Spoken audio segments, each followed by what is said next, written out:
Assalamualaikum warahmatullahi wabarakatuh.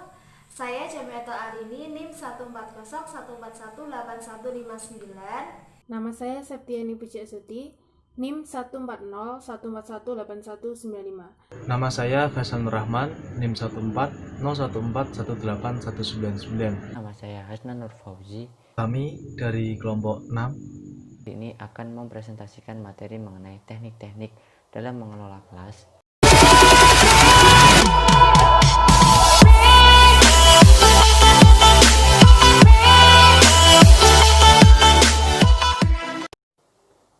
Oke, Assalamualaikum warahmatullahi wabarakatuh. Selamat pagi teman-teman semuanya. Bagaimana kabarnya pada pagi hari ini? Saya harap teman-teman semua dalam keadaan yang sehat. Amin.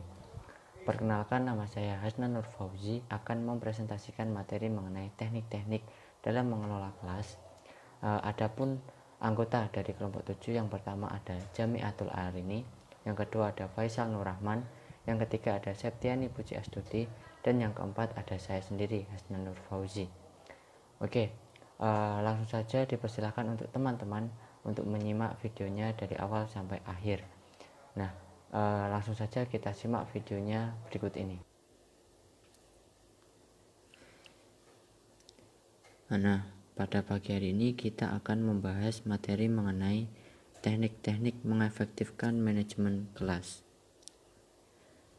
Adapun rincian materi yang akan kita bahas pada pagi hari ini, yang pertama adalah pengertian dari teknik mengelola kelas, dan yang kedua adalah teknik-teknik dalam pengelolaan kelas.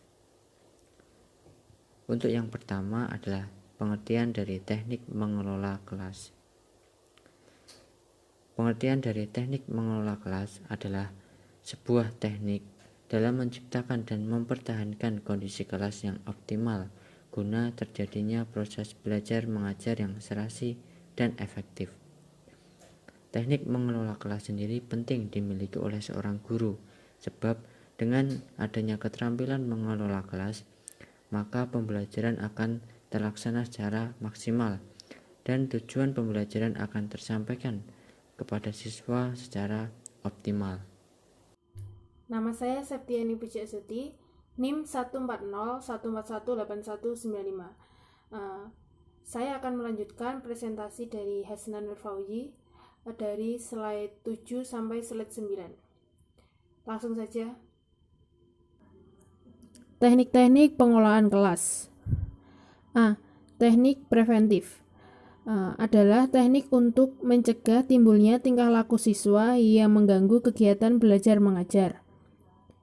B. Teknik kuratif adalah teknik untuk mengurangi tingkah laku siswa yang mengganggu kegiatan belajar mengajar. C. Modifikasi tingkah laku. Modifikasi tingkah laku yaitu setiap tingkah laku dapat diamati. Oleh karena itu, bagaimana dengan tingkah laku yang muncul dengan positif, guru harus memberi respon positif agar kebiasaan baik itu lebih kuat dan dapat dipelihara oleh siswa. Selanjutnya yaitu teknik-teknik dalam pengolahan kelas. Selanjutnya akan dipresentasikan oleh teman saya, Faisal Nur Rahman. Langsung saja. Nama saya Faisal Nur Rahman, NIM 14014181999. Saya akan melanjutkan presentasi dari Septiani Puji Astuti dari slide 10 hingga slide 11. Oke, langsung saja kita masuk ke dalam slide 10, yaitu tentang pendekatan dalam pengelolaan kelas yang dapat dilakukan sebagai berikut. Jadi pendekatan sendiri itu ada banyak. Di antaranya adalah yang pertama adalah pendekatan otoriter. Pendekatan otoriter ini memandang bahwa pengelolaan kelas sebagai mengontrol tingkah laku siswa. Dalam hal ini, guru berperan sebagai pencipta dan penjaga tata tertib kelas. Kemudian yang kedua yaitu pendekatan intimidasi. Jadi hampir semua sama dengan pendekatan otoriter. Namun di sini tingkah laku siswa dapat dikontrol melalui intimidasi, kemudian bisa melalui sindiran, ejekan, paksaan, ancaman, bahkan kemudian penolakan atau tidak persetujuan dari guru tersebut. Kemudian yang ketiga adalah pendekatan permisif, yaitu memberikan kebebasan penuh kepada siswa untuk mengerjakan apa yang diinginkan dengan tepat waktu yang sesuai. Kemudian guru yang tidak memberikan kebebasan dianggap menghambat perkembangan siswa. Kemudian yang keempat yaitu tentang pendekatan buku resep atau cookbook. Ini menekankan pada dalil-dalil rumus atau resep mana yang harus dilakukan dan mana yang tidak boleh dilakukan oleh siswa dan juga guru. Kemudian ada pendekatan modifikasi tingkah laku atau behavior modification. Jadi dalam pendekatan ini memandang bahwa pengelolaan kelas sebagai proses pembentukan dan pengubahan tingkah laku. Guru berperan untuk mempertahankan tingkah laku yang sudah baik dan menghilangkan tingkah laku yang tidak baik atau kurang baik. Kemudian lanjut kepada pendekatan iklim sosio-emosional. Nah, di dalam pendekatan ini itu bertujuan menciptakan iklim sosio-emosional yang positif di dalam kelas. Asumsinya bahwa proses pembelajaran akan berhasil secara maksimal apabila didukung oleh suasana kelas yang kondusif. Suasana kelas yang kondusif pun dapat diciptakan dengan adanya hubungan baik, akrab, sehat antar pribadi, baik itu guru dengan siswa maupun siswa dengan siswanya. Kemudian lanjut kepada pendekatan proses kelompok. Dalam pendekatan ini, memandang kelas sebagai sistem sosial di mana terjadi proses interaksi antar anggota kelompoknya. Tingkah laku kelompok merupakan faktor yang sangat mempengaruhi keberhasilan pembelajaran, meskipun belajar itu sendiri adalah proses individual. Nah, guru berperan dalam mewujudkan kelas sebagai kelompok yang kompak dan juga dinamis. Kemudian lanjut yang terakhir, yaitu pendekatan pluralistik atau pendekatan eklektik. Guru menggunakan beberapa pendekatan pluralistik secara terpadu, eklektik untuk menciptakan dan mempertahankan kondisi kelas yang kondusif bagi proses pembelajaran. Hal ini mendasarkan pada asumsi bahwa tidak ada satu pendekatan yang baik atau paling cocok untuk semua proses pembelajaran. Kemudian kita lanjut kepada pengelolaan kelas. Nah, di slide yang ke-11 ini ada pengelolaan kelas. Jadi, pengelolaan kelas yang baik sangat menentukan kualitas kegiatan belajar mengajar. Bila kualitas belajar dan mengajar baik, maka peserta didik juga akan mendapatkan tingkat pemahaman yang baik. Nah, setelah ini akan dijelaskan panduan mengenai pengelolaan kelas bagi seorang pengajar. Presentasi selanjutnya akan dilanjutkan oleh Jamiatul Arini. Saya Jamiatul Arini, NIM 14014181159. Di sini saya akan melanjutkan apa yang sudah dijelaskan oleh Faisal tadi. Di sini saya akan menjelaskan materi tentang panduan mengenai pengelolaan kelas bagi seorang pelajar. Pengelolaan kelas yang baik sangat menentukan kualitas kegiatan belajar mengajar.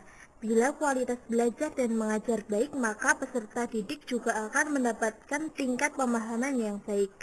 Berikut ini panduan mengenai pengelolaan kelas bagi seorang pengajar. Yang pertama ada penataan ruang kelas. Nah, penataan ruang kelas itu bertumpu pada penempatan tempat duduk siswa dengan format memudahkan siswa dalam memandang gurunya. Biasanya hal ini dipengaruhi jumlah siswa dalam satu kelas. Jumlah siswa yang tidak terlalu banyak akan memudahkan siswa untuk menata meja dan kursi, agar dimanapun siswa duduk, mereka tetap bisa memperhatikan guru saat mengajar. Nah, formasi tempat duduk siswa juga perlu diubah dalam jangka waktu tertentu.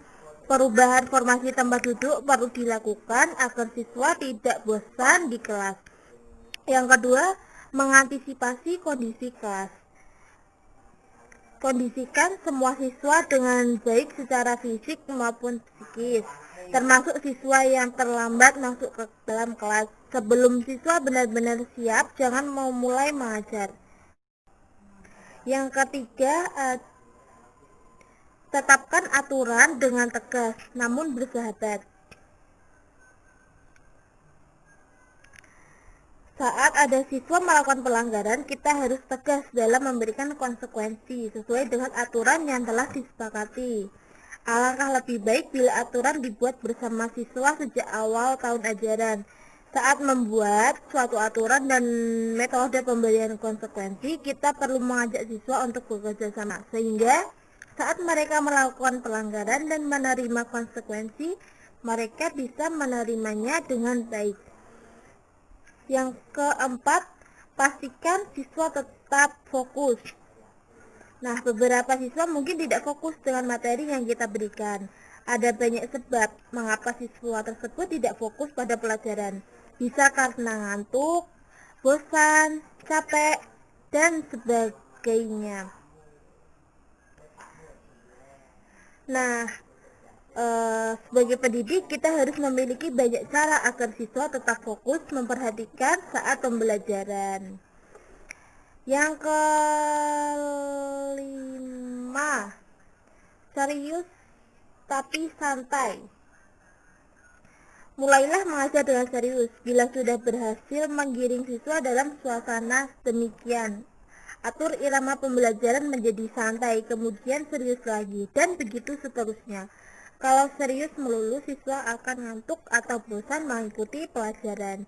Makanya perlu juga di pembelajaran diselingi dengan humor dan intermezzo sebagai penyegaran bagi siswa. Yang keenam, jangan biarkan ada waktu tersisa kosong. Ada kalanya saat kita usai mengajarkan semua materi pelajaran, kita masih memiliki sisa waktu antara 5 hingga 10 menit. Sebagai pendidik yang baik, kita tidak boleh membiarkan anak-anak menganggur di sisa waktu. Di waktu siswa tersebut kita bisa memberikan pengayaan, mengajak nonton film pendek yang berhubungan dengan pelajaran, memberikan tanya jawab, dan aktivitas lainnya. Yang ketujuh, bersemangat sejak awal pembelajaran. Kita perlu menunjukkan semangat yang baik. Jangan sampai kita terlihat lelah, mengantuk, sedih, dan keadaan hati yang tidak baik lainnya. Yang terakhir, ada posisi berdiri ketika mengajar. Nah, ketika mengajar, guru itu perlu mengatur posisi berdiri. Hal ini bertujuan untuk mengendalikan siswa keseluruhan. Jangan itu saja siswa yang menjadi pusat perhatian guru. Selain itu, guru jangan terlalu sering membelakangi siswa karena menulis di papan tulis.